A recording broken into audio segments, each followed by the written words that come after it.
নমস্কার, আমার সকল ডিভাইন মাস্টারদেরকে জানাই অনেক অনেক শুভেচ্ছা এবং অভিনন্দন। তো মাস্টার্স, আজকে আমরা জানব আনাপানাসতি ধ্যানের টেকনিক।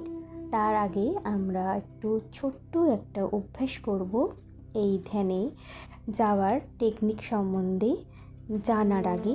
তা হলো, আপনারা আগে প্রথমে আপনাদের তর্জনী আঙুলটা নাকের নিচে রাখুন এবং চোখ বন্ধ করুন। এইবারে আপনারা অনুভব করুন যে কিভাবে আপনার স্বাভাবিক শ্বাস ভিতরে যাচ্ছে এবং তা বাইরে আসছে।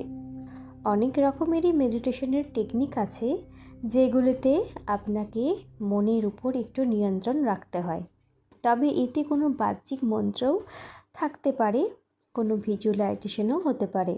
যেমন মাস্টার ওশো বলেন যে 108 রকমের বিধিবিধান আছে, ঠিক সেই রকমই এই যে মেডিটেশনের কথা আমি বলছি সেটিকে সহজভাবে বুদ্ধ বলেছেন আনাপানাসতি।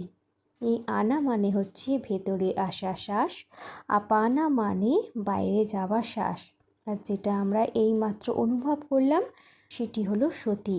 সতি হলো ভেতরে ও বাইরের মাঝে যে একটা বিরতি আসে তাকে সতি বলে। There is no Guru system hair.